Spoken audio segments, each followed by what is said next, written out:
In today's video, I'm going to teach you 10 things that you should never ever say when you speak English. If you are learning English as a second language, there's a pretty good chance you've made at least one of the mistakes I'm going to talk about in today's video. They're super common, and most of them have to do with grammar. The problem with grammar, or the reason why grammar can be difficult, is because even a small mistake sounds wrong to native speakers. And you'll see as we go through the list today that most of these mistakes are very, very small. So they're hard to catch, they're hard to correct, and that's why I want to make sure you never make them again. Now, before we start, my name is Michael Anton. I'm the founder of English at the Ready. It's my goal to make you fluent in English. So, 10 mistakes that you should never make in English, 10 things that you should never say. Make sure to watch until the end of today's video because number 10 is actually the most important. Now, number 1, I am agree. I am agree. I hear this all the time.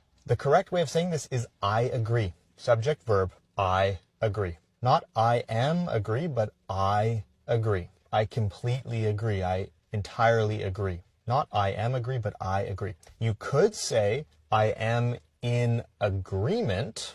I am in agreement. That's a lot more formal, maybe more common in a business environment, but never I am agree or I'm agree. Always I agree. Now, number 2, I did a mistake. I did a mistake. What's wrong with the sentence? We don't do mistakes, we make mistakes. I made a mistake. Not I did a mistake, I made a mistake. Be very careful. Number 3, he is married with his wife. We're not married with somebody, we're married to somebody. He is married to his wife. Not married with, but married to. You get married to somebody. Number 4, and if you speak French, and I think some other languages as well, but if you speak French, I know especially this can be difficult for French speakers. We never say, I have 28 years or I have 40 years. We don't use the verb to have, we use the verb to be. I am 20, 30, 40 years old. I am 20 years old, 30 years old, 40 years old.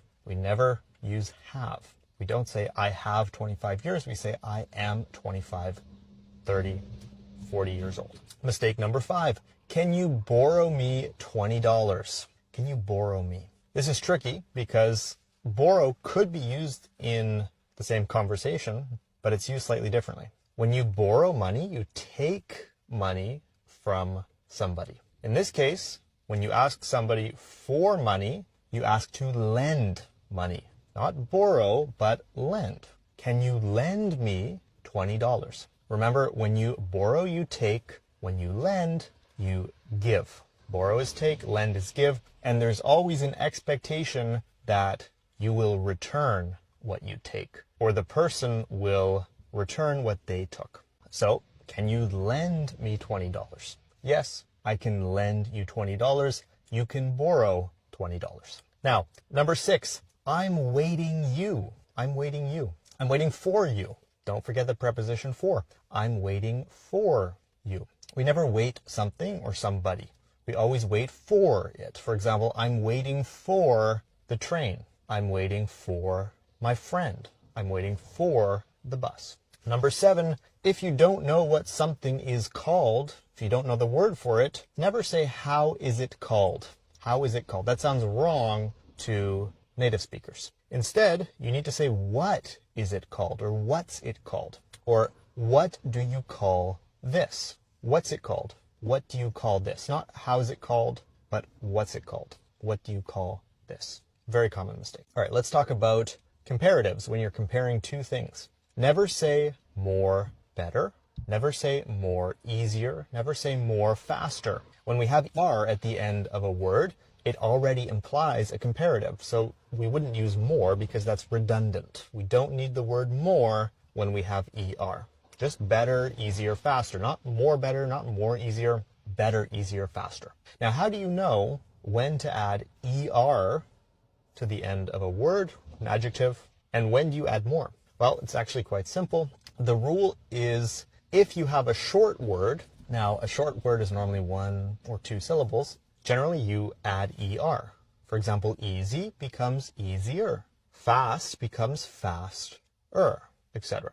When you have a longer word, for example, beautiful, that's 3 syllables, beautiful. Comfortable, 3 syllables, comfortable. Then we add more in front. For example, more beautiful, more wonderful, more fantastic, more comfortable. So if it's a shorter word, we tend to add ER to the end. And if it's a longer word, we normally add more to the beginning. We never add more and ER to the same word. Be very careful about that. All right, the next mistake on our list is one I hear all the time. I was actually with a friend of mine recently, and he spoke Spanish as his first language, and he told me he was boring. And I looked at him, I said, no, you're not boring. You're entertaining, you're funny. And then he said, oh, I mean, I'm bored.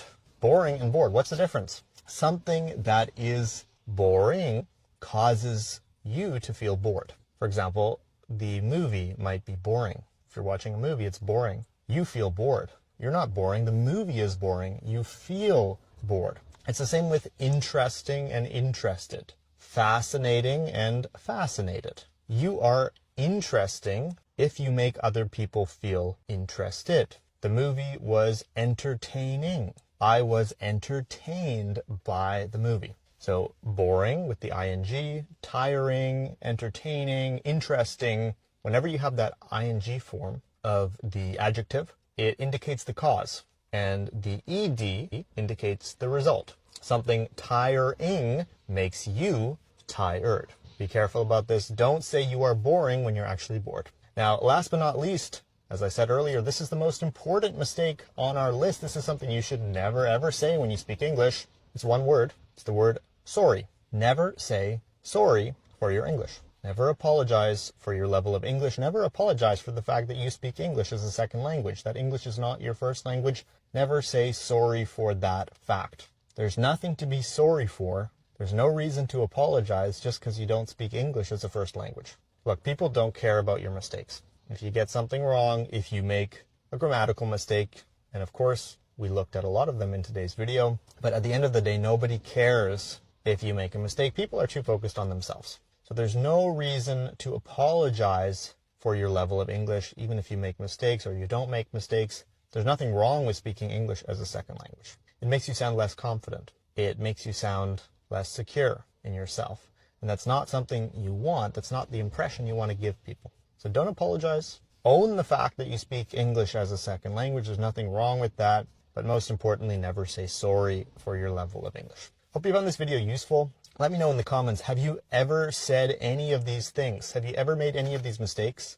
They're very common. You're not alone. Of course, subscribe to English at the Ready here on YouTube. Leave a like if you found this video useful. And if you want to study with me and my team, we have several programs available by application only. You can click the link in the description below to apply. It's our goal to make you fluent in English, to help you improve your speaking, your listening, your vocabulary, your reading, your writing, your business English, pronunciation, all that stuff. So if you are interested in a program which has helped thousands of students improve their English over the last 2 years, click the link to apply. And if we can help you, we'll be in touch. Hope you found this video useful, and I'll see you in the next one.